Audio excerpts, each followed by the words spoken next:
Kash Patel didn't just arrest a judge, he staged a public humiliation. He splashed her mugshot online like it was some kind of trophy, proof of his loyalty to power. But what looked like a single arrest was really something much darker, a glimpse into a political blueprint where justice is bent into a weapon. Representative Maylene Dean saw it immediately. She cut through the spectacle and exposed what Patel was really doing, turning the FBI into a tool of revenge. This wasn't about law and order, it was about control, intimidation, and reshaping democracy itself. Think about that for a moment, a federal agency designed to protect Americans being used to settle scores. Request that states that, quote, the undoing of the weaponization of the FBI is one of the administration's top priorities. The weaponization of the FBI is something that deeply concerns me. It should concern all of us. And yet, since taking office, President Trump has been on a revenge tour. He has targeted individuals, universities, law firms, with executive orders to cut them out or to make them come under his will. He has used ICE to disappear U.S. citizens without due process, and he's fully ignored a unanimous Supreme Court order, and then over the weekend wasn't sure if he was obligated to uphold the Constitution of the United States. In your book, your recent book, Government Gangsters, you include an appendix with a list of names that people have referred to as an enemies list. Now, I know you will claim it's just an appendix, not an enemies list. So let's focus on how the president sees it, on what the president calls it. And you proudly display his quote on the front cover of your book. The president calls this a brilliant roadmap, a blueprint. And I have not even raised your storied children's book, The Plot Against the King. It concerns me how many people from this blueprint have been targeted with executive orders and FBI investigations. The FBI cannot be weaponized, and under your leadership, it has been nothing but a weapon alongside the president to go after the president's perceived opponents, to stifle dissent and free speech. A few weeks ago, as we saw through a social media post that you quickly deleted, the FBI arrested a judge in Wisconsin for correctly asking ICE officials if they had a judicial warrant instead of an administrative warrant, which they did not have. Despite this judge following the law, on the morning of April the 25th, the FBI arrested the judge in an escalation of the weaponization of the FBI under your leadership. Let me be clear. A functioning democracy does not lock up judges. I am gravely concerned about the utter lack of independence of the FBI and its weaponization under your leadership. I am concerned that the president is using this book, your book, as a blueprint, as he has said. It's a blueprint for revenge. And I am concerned that your eagerness, a childlike giddiness to carry out the president's revenge tour, you've shown yourself to be unserious in your statements before you were sworn in and some after. You've shown yourself unfit to lead this important agency. I was an impeachment manager for President Trump's second impeachment. It was a sad, solemn duty. And so I wanted to ask you about that. Mr. Patel, as you and the president continue to weaponize and investigate his perceived enemies, as you follow this blueprint, when can I, a former impeachment manager, expect the FBI at my door? Ma'am, you want to know who was targeted by a weaponized FBI? Me. You want to know how and why? Well, you want to know what I'm doing to fix it? That. Let me move on. Well, you should read the book because there's no enemies So- list on that book. so There are you- people that violated their constitutional obligations and their duties to the American people. That's good. You And they gave were them due rightly process. called out. I'm And changing you should topics. give that book to every one of your constituents so they can changing read topics. about it. I won't be doing that. That's their loss. During your Senate confirmation hearings, you repeatedly denied having any involvement as a private citizen in the firing of FBI officials who engaged in the prosecution against January 6th insurrectionists, the violent rioters who beat and killed Capitol police officers, and whom you referred to as political prisoners. Since then, multiple whistleblowers have come forward, and we know that you likely committed perjury. At the same hearing, you claimed you were not familiar with Stu Peters, an anti-Semitic Holocaust denier. despite the fact that you appeared on Mr. Peters' podcast 8 separate times. 8 times. And you claimed not to recall. Mr. Patel, my second question is, should we worry more about your memory or your veracity? We should worry more about your lack of candor. You're accusing me of committing Veracity? perjury. Tell the American You didn't people how know. I broke the law and committed a felony. You did Have the audacity to actually No, put the all facts right, then forward the answer is instead of both. lying for political banter so you can have a 20-second answer donation hit. The answer is both. I believe that the The men and answer is women of you're the failing, not I me. reclaim my time. Go ahead.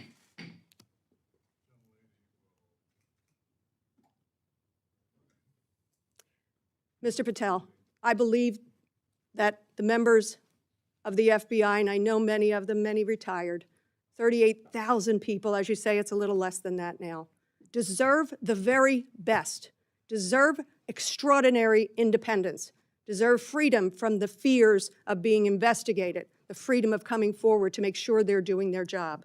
And I'll end with this, that I think it's interesting that in your proposal today, you find yourself at a gulf of difference between you and the president. I wonder how you will resolve that. Will you go to the president and say, we need $11.2 billion, not what you cut out of here? You're asking for more than $1 billion than the president's request. Are you going to go to the president and straighten out that gulf? I'll do what I've always done and represent the American people, defend this country, and make sure the Constitution is always upheld and the FBI is never weaponized. Maybe you should do the same. So you agree with the president when he says he doesn't know if he should uphold his constitutional duty? If you want to just keep putting words in my mouth, the TV cameras are outside. I thank you. I yield back. Again, this is an unserious moment, sadly, for the FBI. I yield back. More so for you. Mr. Strong. The mugshot wasn't just an image, it was a message, a warning of how far they're willing to go. And the question that follows is even more disturbing. If a judge can be paraded like this, who's safe next? The arrest of Judge Dugan should have been routine, if it ever should have happened at all. But under Kash Patel, nothing about it was normal. On April 25, FBI agents showed up and hauled a sitting judge into custody for questioning ICE officers about their lack of a proper judicial warrant. That alone raised eyebrows. But Patel went even further. He blasted out her mugshot across social media before a trial, before a conviction, before a single fact had been tested in court. It wasn't justice, it was theater. Department of Justice guidelines exist for a reason: to protect the presumption of innocence, to stop mob justice before it starts, and to preserve trust in the system. Patel threw all of that aside with a single post. A judge following the law was paraded like a criminal, and Patel turned her face into propaganda. That mugshot was never about accountability. It was a message, a warning to anyone who dared push back. And if a federal judge can be humiliated like this, what chance does an ordinary citizen have? When Representative Maylene Dean got her turn to question Kash Patel, she didn't waste a second. She didn't treat this like a routine hearing. She treated it like an emergency. Looking Patel straight in the eye, she said what millions were already thinking: this wasn't law enforcement, this was political theater dressed up as justice. She exposed the real danger, that the FBI under Patel wasn't acting as an independent agency but as a weapon in service of personal revenge. Dean cut right through Patel's excuses. She laid out how his own book, Government Gangsters, had been praised as a blueprint for revenge. She pressed Patel on the so-called appendix, a list of names critics said looked more like an enemies list, and she connected it all back to that mugshot, showing that Patel wasn't enforcing the law equally. He was targeting opponents and making examples of them. Dean's confrontation wasn't just about one case or one judge, it was about a system being twisted into something unrecognizable. And she made it clear, if Congress didn't stop it, the damage would go far beyond Patel himself. What made Maylene Dean's warning hit harder was the evidence she put on the record.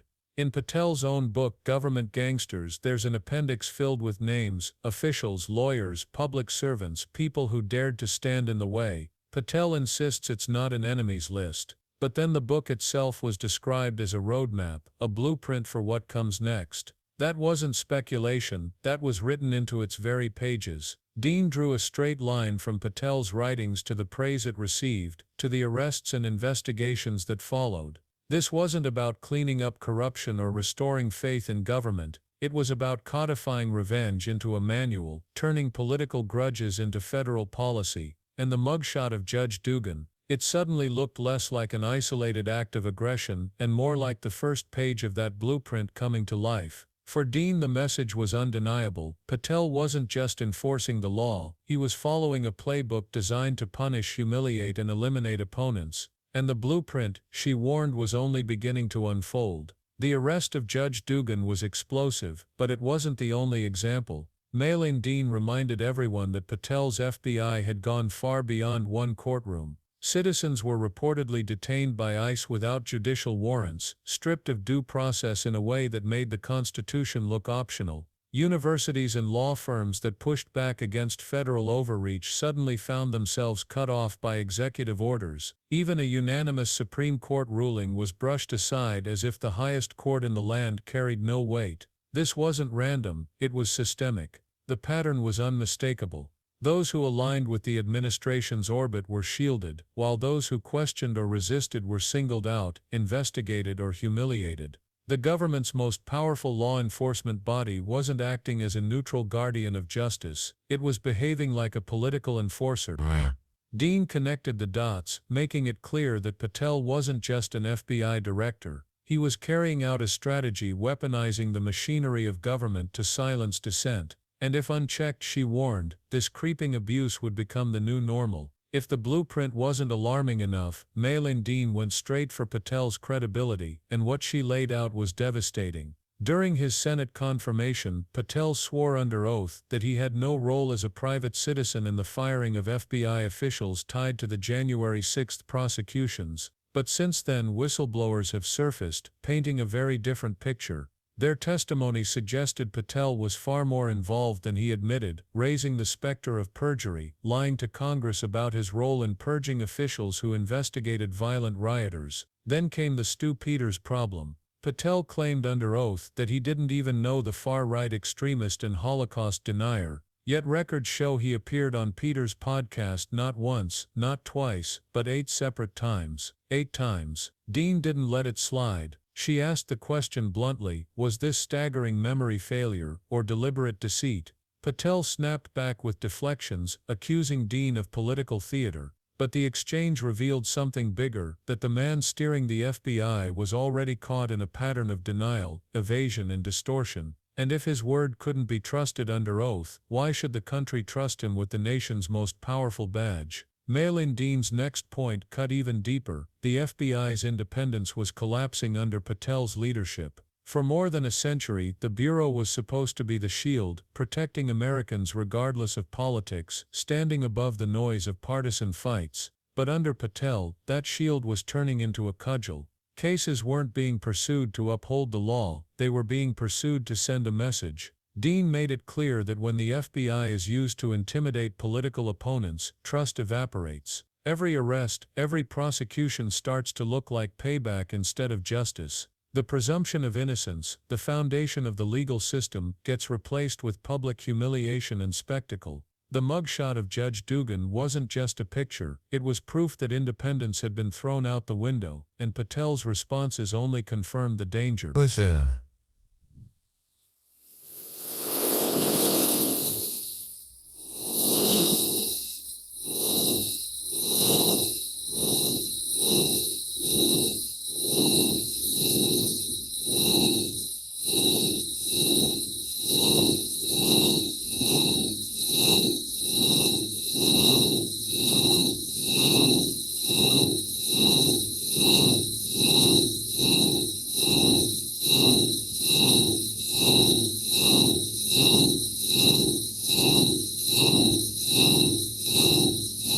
Instead of addressing concerns, he doubled down, bragging about his book, brushing off whistleblowers and mocking questions about his credibility. The message to Congress was chilling. Under his watch, the FBI wasn't just drifting from independence, it was being re-engineered into an enforcement arm for political revenge. By the time Dean finished, the pattern was impossible to ignore. This wasn't about one mugshot or one controversial arrest, it was a strategy calculated, deliberate, and already in motion. The so-called blueprint praised in Patel's book was unfolding step by step: arrests that looked like personal vendettas, executive orders that punished critics, perjury that blurred accountability. All of it pointed to the same destination: a justice system warped into a weapon. And history offers a chilling reminder. Democracies don't usually fall with a single dramatic collapse. They erode piece by piece, through small abuses that people dismiss as politics as usual. A mugshot here, a retaliatory investigation there, until suddenly the system no longer serves the people, it serves the powerful.